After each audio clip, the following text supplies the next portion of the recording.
Welcome to Gun News in 5 minutes or less. This is brought to you by the DR Drake 63 channel.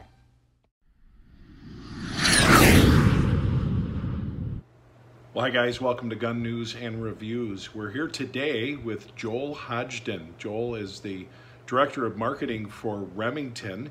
Remington is the ammunition company. The name Remington was purchased by Vista Outdoors, who also owns Federal, as well as a number of other brands in the ammunition world, after the Remington breakup and bankruptcy. And Joel's background includes time with the Federal, CCI and Speer. And Joel's been kind enough to join us today to talk a little bit about what's going on in the world of Remington. Welcome to the channel, Joel. Yeah, thank you very much for having me. It's good to be on talking Big Green today. And I'm talking to y'all here from our factory in Lone Oak, Arkansas, where we make all of our Remington ammo. This factory has been here since the late 1960s, built by the old Remington. They actually moved a lot of the ammo assets out of Bridgeport, Connecticut, and the original UMC Remington ammo factory, and started building up the plant down here in Arkansas in the 60s. And so we've been kind of growing since, and most recently last fall with Vista coming in the door and taking over our Remington ammo, we're tooling up, we're working 24/7. We've hired hundreds and hundreds of people, and we're just trying to get more ammo out the door. So we've seen the ammunition situation on the shelves, so to speak, go from next to nothing 6 months ago to starting to see stock show up. How is your production going, say, now versus during the height of the pandemic? Well, it's getting better, and it's good to hear that you're finding more on shelf. That's what we're hearing from our partners across the distribution chain. That's what I'm hearing from my buddies online and on social media. They're seeing more and more ammo getting out there, which I think is really positive. So, if you think about Remington ammo really being out of the market significantly over the last couple of years, before Vista came in the door, just having this factory back online and churning out product is really going to make a dent, I hope, in the demand and making sure that we can get hunters and shooters, reloaders, more and more product. Can you speak a little bit about the different calibers and sub-brands, if you will, that you're going to be producing, say, point forward versus prior to the bankruptcy? What comes to mind in particular for me is Remington Core-Locked. I mean, Core-Locked's our heritage, right? And we've been putting that out for well over 80 years now. I grew up hunting with Core-Locked. I think a lot of folks did. And so we're not neglecting that. We're of course building the popular calibers. We're making a ton of 9mm, 308, 30-06, 6.5 Creed, whatever that is, 12 gauge loads all the time. But we're not going to neglect Core-Locked. We're not going to neglect the rest of our product catalog too. And so I think, if you look at Remington ammo, I'm proud to say that we have one of the largest product assortments in the industry. And so, we not only have the 30-06s or the 270 wins in our catalog, we've also got the 30-40 Craig Core-Locked or the 257 Roberts Core-Locked or whatever that is. And so we're not going to neglect those. We're going to make plenty of that too.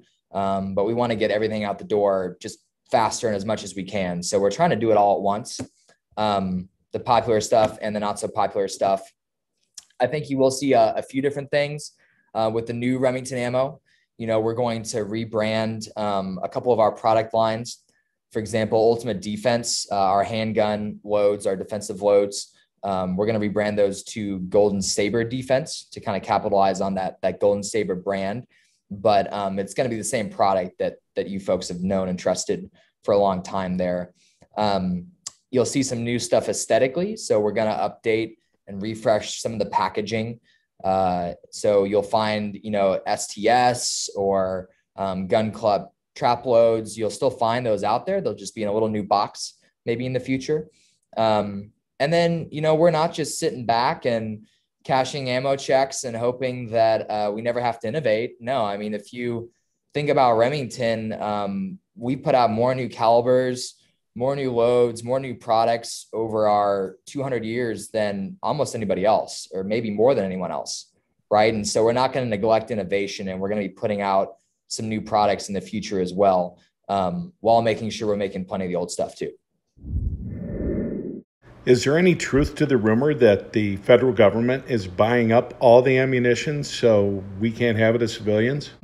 All I know is that the Clintons drive in a black semi truck once a week, and we load all our ammo into that truck, and it leaves. I'm 100% kidding. I know you and are. I should be super clear that we're not selling our ammo to the government. Folks, Vista Outdoor, now Remington Ammo. I mean, we're a publicly traded company, and we can't stockpile ammo. We're not waiting around to raise prices. We're getting that out as fast as we can. We're making ammo as fast as we can, and we're not selling to the government. Of course, we're proud to say that some like law enforcement agencies and local police departments use our products.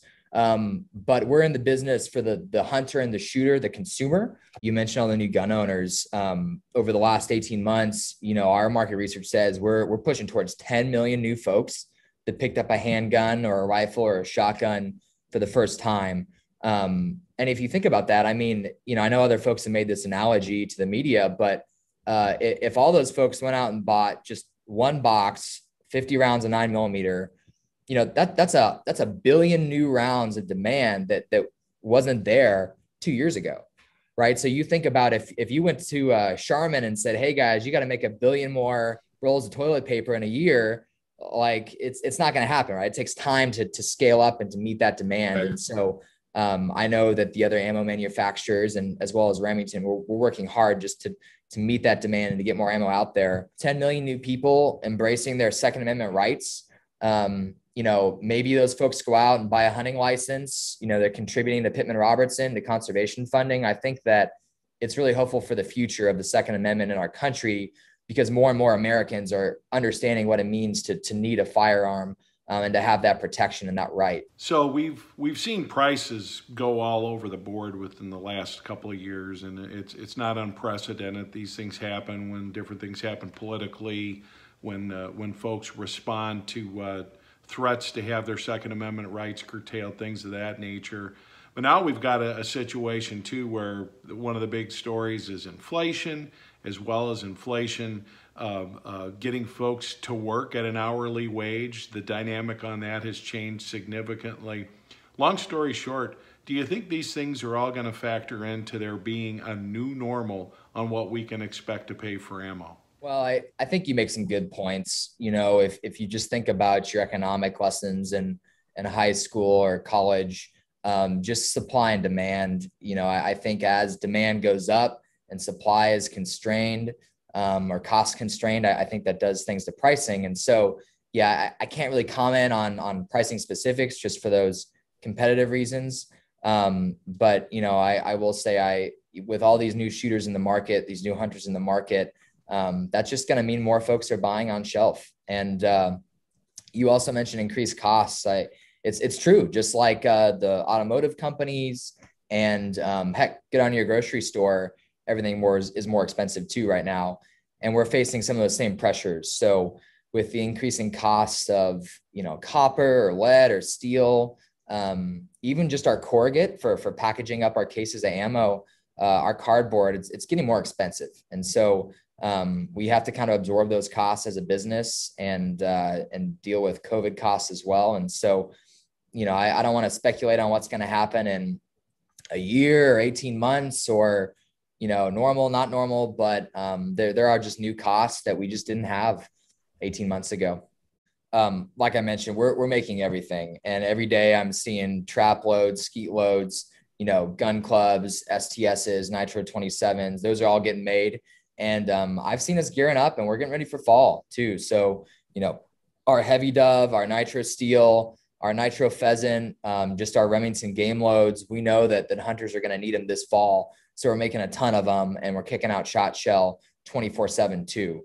Guys, like I'm a hunter first and foremost. I kind of shoot to hunt, and grew up in Kansas, whacking some good sized deer, and we're blessed to have a lot of pheasants too. And those are my passions, and that's what I want to get out and do this fall. So I'm excited to see us making more and more shot shell, plenty of deer slug loads, right? Your AccuTip round, rifle slug, express buckshot, all that's getting made and we're kicking it out. So, I'm hoping it's going to get better and y'all can find what you guys need. But, Yeah, I guess just to close up, I'd say that Big Green is back, you know, and on the ammo side, we're working 24/7 and we're producing as fast as we can, as much as we can, while being safe, right? And keeping our workers safe and making product that's up to our quality standards. And I think it's really a feel good story because just like you grew up with Remington, I mean, I grew up with Remington, and it's a brand that I know all of us don't want to see get shuttered up and closed down. And so I think to have Remington Ammo back at it and making products, it's just an exciting story. We got lots of new products in the pipeline. You know, Remington.com, best place to stay up to date. We've got an e-newsletter that y'all can check out and get news. Of course, we're on all the social media platforms. So I'd say, hey, you know, if you want to see what we're up to, Facebook and Instagram, YouTube, Twitter, good places to go. Joel, I so much appreciate you taking time out from your schedule to talk to us here at Gun News and Reviews today. I can't tell you how much I appreciate it, and sharing what you can with our audience. Hey, thank you. Always happy to talk Big Green. We're going to try to bring you more stories like this and more interviews like this where possible. Give you any inside information we can, as well as keep you informed here on Gun News and Reviews. Please like and subscribe for more stories and specials like this.